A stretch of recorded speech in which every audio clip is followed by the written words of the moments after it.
ataupun yang diberikan oleh orang tua. Kemudian yang ketiga, membantu atau menolong orang tua kita apabila mereka membutuhkan bantuan kita. Dan kita pun sebagai anak harus selalu sedia membantu kedua orang tua ya sayang. Iya Bu Guru. Nah, keutamaan birrul walidain yaitu amalan yang paling dicintai oleh Allah. Setelah apa nak? Setelah? Iya, kalian bisa jawab. Amalan yang paling dicintai di sisi Allah Subhanahu wa Ta'ala selain kita sholat. Ya, benar sekali. Yaitu kita juga harus berbakti kepada orang tua. Ya, selain itu doa orang tua nak itu mustajab sekali nak. Nah, ketika kita punya satu hajat atau keinginan apapun, minta doa restu kedua orang tua. Anak durhaka kepada orang tua termasuk dosa yang sangat besar. Jadi kita harus berbakti kepada mereka. Berbakti kepada mereka bukan berarti kita membalas jasa mereka loh ya. Kita hanya menjalankan sebagai anak yang soleh soleha. Oke, kita lanjut sayang ya. Cara berbakti kepada orang tua. Salah satunya apa? Selain membantu kedua orang tua, kita juga melaksanakan nasihatnya. Nah, orang tua selalu memberikan nasihat yang terbaik untuk anak-anaknya. Orang tua merawat dengan penuh keikhlasan, maka kita pun juga kelak harus merawat orang tua kita dengan penuh keikhlasan pula ya. Apapun keadaan orang tua, dalam keadaan sehat ataupun sakit sayang. Nah, dengan orang tua juga kita harus selalu kasih sayang, berkata yang sopan, yang lembut, serta mendoakan kedua orang tua. Mendoakan jangan pas meninggal saja loh ya. Ketika masih hidup pun kita juga harus mendoakan. Kita juga sedikit kita meminta ridho kepada orang tua karena ketika kita melakukan apapun, kalau kita minta ridho orang tua, maka segala urusan kita akan menjadi lancar ya. Selalu berbuat baik kepada orang tua, apapun rupa orang tua kita, mau kaya kah atau miskin kah, dialah orang tua kita. Kita tidak bisa memilih mau lahir dari rahim siapa, dan orang tua kita juga nggak meminta kita anak yang kayak mana. Jadi orang tua dan anak harus saling menyayangi. Begitu juga dengan anak ya. Iya Bu Guru. Kemudian cara berbakti kepada orang tua yang telah meninggal, yaitu nak ya, bakti kita sebagai anak ketika orang tua sudah meninggal, yaitu kita merawat jenazahnya, memandikan, mengkafankan, dan menyolatkan, serta menguburkannya. Kemudian melaksanakan wasiat yang ditinggalkan, misalnya sebelum orang tua meninggal, kita dipesankan, nak tolong belajar yang rajin nak ya, jangan sampai lalai dalam hal apapun, ingat-ingat terus kepada Sang Maha Pencipta. Kemudian menyambung tali silaturahmi, baik kepada kerabat atau teman-teman dekat dari kedua orang tua kita. Jangan kita putuskan, mentang-mentang orang tua kita sudah nggak ada, seolah-olah kita tidak saling kenal lagi. Jangan nak ya. Kemudian kita melanjutkan cita-cita luhur orang tua kita. Misalnya orang tua kita punya toko nih, oh nak, nanti ini kamu yang meneruskan ya nak. Pasti akan seperti itu. Nah, kita sebagai anak, kita harus menuruti wasiat orang tua atau cita-cita luhur orang tua kita itu kita teruskan. Nah, ya. Nah, kalau sudah meninggal orang tua kita, tentunya juga kita harus mendoakan agar kedua orang tua kita diselamatkan dari siksa kubur dan siksa api neraka. Baik nak ya. Kemudian hikmahnya kita berbakti kepada orang tua nak ya, itu merupakan amalan yang paling utama. Nah, apabila orang tua kita ini ridho atas apa yang kita perbuat, maka Allah pun ridho. Berbakti kepada kedua orang tua dapat menghilangkan kesulitan yang kita alami. Berbakti kepada kedua orang tua akan diluaskan rezeki kita nak, memperpanjangkan umur kita juga nak. Berbakti kepada orang tua juga dapat memudahkan kita menuju surganya Allah Subhanahu wa Ta'ala. Nah, mari bersama-sama kita dengarkan dalil tentang menghormati kedua orang tua. Wa qadha rabbuka alla ta'budu illa iyyahu wa إحسانا إما يبلغن عندك الكبر أحدهما أو كلاهما فلا تقل لهما أف ولا تنهرهما وقل لهما قولا كريما. Baik, nah ya. Allah sudah memerintahkan kepada kita supaya kita jangan menyembah selain kepada Allah Subhanahu wa taala, dan hendaklah kita berbaik kepada kedua ibu bapamu. Jika salah satu di antara keduanya atau keduanya berusia lanjut dalam masa pemeliharaanmu, maka sekali-kali janganlah engkau mengatakan kepada keduanya perkataan ah. Dan janganlah engkau membentak keduanya, dan ucapkanlah kepada keduanya perkataan yang baik. Dan begitu tadi ada dalilnya di Al-Quran, kemudian ada hadis yang ada diriwayatkan oleh H.R. Tirmidzi. Ridallahu fi ridal walidain wa suhtullahi fi suhtil walidain.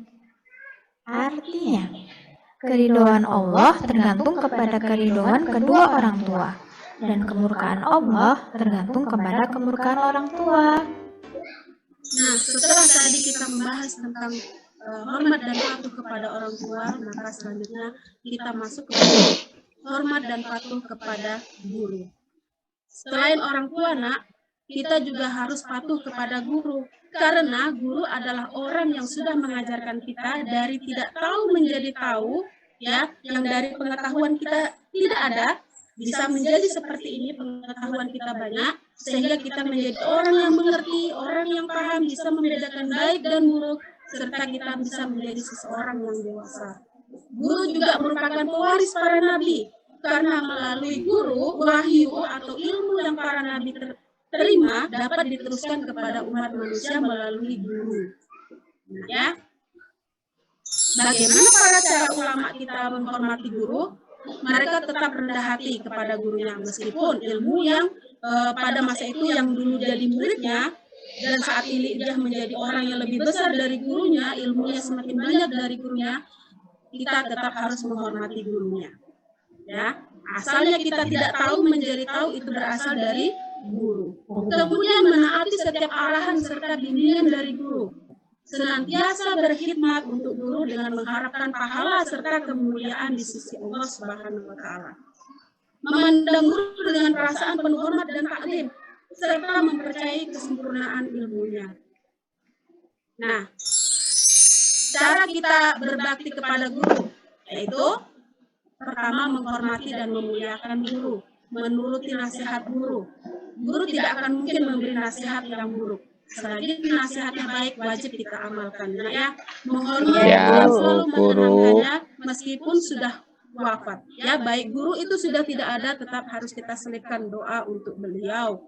Kemudian sopan ketika berhadapan dengan guru, seperti dalam tayangan video tadi, seseorang ketika berjalan di depan guru, mereka menundukkan badannya. Kemudian mengamalkan ilmunya. Misalnya kalian sudah tahu tentang ilmu, kemudian ada orang lain yang tidak tahu, maka kalian juga harus berhak memberitahukan bahwa apa yang baik dan benar bagi orang itu. Nah, maka termasuk kalian ini sudah membagi ilmu kalian untuk orang lain. Sehingga pahala yang didapat bukan hanya untuk guru, tapi untuk kalian juga. Ingat, pada guru tidak boleh berkata kasar, apalagi membentak, ya, dan tidak menghinakan guru. Menunjukkan rasa berterima kasih kita kepada guru. Baik. Nah, di sini keutamaan keuntungan menghormati guru, yaitu ilmu yang kita peroleh akan menjadi berkah dalam kehidupan kita. Akan lebih mudah kita menerima pelajaran yang disampaikan kalau kita sudah menghormati guru. Bayangkan kalau kita tidak menghormati guru, apapun yang disampaikan oleh guru tidak akan masuk ke dalam sanubarinya, ya. Apalagi diamalkan, sanubarinya aja nggak masuk, udah pasti nggak akan diamalkan. Nah, ilmu yang diperoleh dari guru akan menjadi manfaat bagi diri kita dan juga bagi orang lain. Betul sekali. Akan selalu didoakan oleh guru. Nah, setiap guru selalu mendoakan yang terbaik buat anaknya. Ya Allah, semoga kalian anak-anak ibu dilancarkan dalam proses belajarnya, menjadi anak yang baik, dapat mencapai cita-citanya. Pasti itu doa seorang guru. Seorang guru selalu mendoakan yang terbaik buat anaknya. Iya saya. Nah, keuntungan menghormati guru adalah akan membawa berkah. Ya, memudahkan urusan dan kita dianugerahi nikmat yang lebih dari Allah Subhanahu wa taala. Nah, Wes po? sampai di sini. Tapi rapopo apakah ada presentasi yang kok. belum paham? Cukup, Bu Guru. Bapak lepas pora. Nah, sekarang Ibu akan membagi kalian menjadi 2 kelompok. Tadi sudah Ibu bagi di awal ya. Dan ini kelompok 1 dan kelompok 2. Tugasnya apa sayang?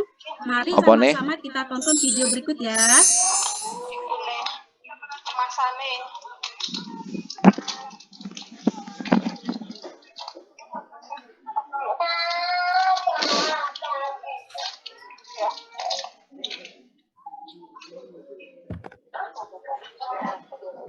Biasa tinggal di tempat yang layak dan berkumpul bersama keluarga tercinta di usia senja adalah dambaan setiap orang tua.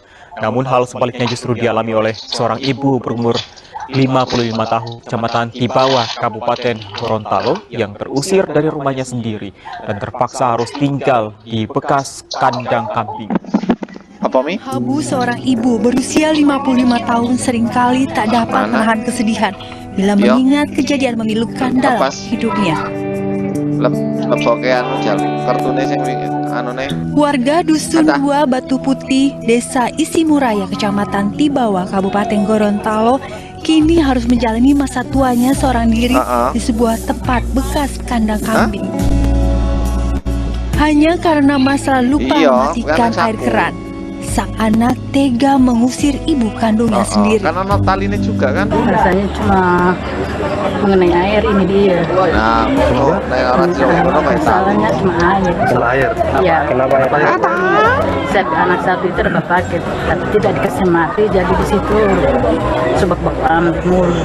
Baru habis itu? Di situ saya turun di situ. Ibu turun atau diusir, Bu? Tidak tahu kalau orang usir, orang saya tidak mau bercerita ke saya. Hari-harinya kini ia jalani di dalam bekas kandang kambing berukuran 2x3 ini. Sedangkan 2 ekor kambing miliknya ia jual untuk kebutuhan hidup sehari-hari. Iya memang. Ia pun kini harus bekerja serabutan untuk menyambung hidup. Peristiwa memilukan yang menimpa Mariam Habu mengundang simpati para warga sekitar. Ayo wes ngono kuwi. Meski terpaksa tinggal sebatang kara dengan kondisi seadanya, namun Mariam Habu tidak sedikitpun marah ataupun menaruh dendam kepada anak-anaknya yang telah tega menelantarkannya. Dari Gorontalo, Zainal Ahmad, iNews memberitakan. Kita lanjut video selanjutnya nak ya. Ya Bu Guru. Ibu. Ya kah? 3 orang pelajar SMA di Kupang, NTT diamankan kepolisian. Ketiganya merupakan siswa kelas 12, ditangkap kepolisian lantaran menganiaya gurunya di dalam kelas. Tindakan tak pantas itu dilakukan pelaku karena tak terima ditegur korban lantaran terlambat. Dikutip dari Kompas.com, Humas Polres Kupang Aibda Randi Hidayat menjelaskan 3 pelajar tersebut kini ditahan di Polsek Fatuleu. Ketiganya yakni CYT 19 tahun, YC 17 tahun, dan OK 19 tahun. Sementara korban yakni YM 45 tahun. Diungkapkan Randy, kejadian tersebut terjadi Senin 2 Maret 2020 saat ujian tengah berlangsung. YM saat itu masuk menanyakan daftar hadir siswa yang belum ditandatangani. Salah seorang siswa lantas menjawab bahwa ada nama siswa yang terlambat, yakni pelaku CYT. YM lantas menegur pelaku yang belum mengisi daftar hadir tersebut. Karena tersinggung, ketiga pelajar itu lantas memukul YM hingga terjatuh. Para pelajar itu juga menginjak kepala YM dan melemparkan kursi hingga batu. Akibat aksi penganiayaan itu, YM menderita luka bengkak dan cedera di beberapa bagian tubuhnya. Tak terima mendapatkan tindak penganiayaan, YM kemudian mendatangi Polsek Fatuleu untuk melaporkan kejadian tersebut. Baik, sudah diperhatikan tadi tugasnya ya, Nak ya. Bu. Nah, tugasnya yaitu paparkan cara berperilaku hormat dan patuh kepada orang tua untuk kelompok 1, dan untuk kelompok 2 paparkan cara berperilaku hormat dan patuh kepada guru. Nah, masih ingat nama kelompoknya ya? Ya, Bu. Baik, sekarang Ibu kasih Kipas, waktu 1 menit. Kipas yang di Baik, sudah ada yang selesai? diresi Baik, kue kotor silahkan paling. kelompok 1 Diresi dilepas ya, terus dikai dipresentasikan. minyak Ya, Bu. anu nih, besi nih. Saya, Bu. Ya, silakan Ya. Sri. Ben rada lunyuk. Cara berperilaku hormat dan patuh kepada orang tua, Bu. Jika orang tua menasihati kita dengarkan, kita laksanakan, kita Bu. Begitu, Bu. Dari kelompok 1. Bagus. Ya, terima kasih Sri. Untuk kelompok 2, ayo Bu. kita lanjutkan. Ya, silakan Afifah. Cara untuk berperilaku kepada orang tua kedua yaitu guru adalah dengan mendengarkan nasihat daripada Bapak Ibu guru, Bu. Serta kita sebagai murid harus sopan santun kepada Bapak Ibu guru, serta kita tidak tersinggung apabila kita dinasihatin oleh Bapak Ibu guru, Bu. Baik. Selagi nasihat itu baik untuk diri kita ya Afifah ya. Bagus Iya, sekali Ibu. anak Ibu. Nah, untuk link LKPD sudah Ibu bagikan di grup ya nak ya. Minggu depan tugasnya dikumpul ya sayang. Jangan Iya, sampai Bu. tidak ada yang mengerjakan. Ini waktunya ada 1 minggu. Oke. Nah, untuk refleksi kita hari ini, apa saja tulis di buku tulis ya nak ya. Hal apa Ya, Bu. saja yang kamu pelajari hari ini dan apa saja yang kalian inginkan di pelajaran yang akan datang. Oke. Bu, Oke, kalau Ageng sudah enak, itu, Dek? Bu. Dimasukin iya, mana itu? Ageng, nggak boleh gitu ya, Ageng. Kesimpulannya sebelum Ibu akhiri ya, Masukin kita ketek. harus selalu menghormati orang tua, guru, karena mereka orang yang lebih tua dari kita, maka udah sewajarnya kita harus hormat dan patuh kepadanya. Karena tanpa adanya orang tua, tanpa adanya guru, maka kita tidak akan bisa seperti sekarang ini. Oke. Apakah kira-kira ada pertanyaan? Tidak ada, Bu. Tidak ada, baik. Pakaiannya masih dalam keadaan rapi ya. Iya, Bu. Rapi, Bu Guru. Abang nggak rapi, Bu. Banyak gerak. Jadi minggu depan kita Apa itu, masuk Dek? materi menghargai ya nak ya, menghargai sesama. Ingat, besok kita menghargai sesama pada pelajaran yang akan datang. Ya, Bu. Jadi untuk pelajaran hari ini saya Ibu minta Zainal baca doa lagi. Baik, Bu. Teman-teman, sikap berdoa. Bismillahirrahmanirrahim. Walang asri innal insana lafi khusrin illa alladziina amanu wa 'amilus sholihati wa tawassaw bil haqqi wa tawassaw bis sabr. Alhamdulillahirabbil alamin. Terima kasih Zainal. Ibu akhiri pada pelajaran kali ini. Assalamualaikum warahmatullahi wabarakatuh. Waalaikumsalam warahmatullahi wabarakatuh. Baik, terima kasih Bu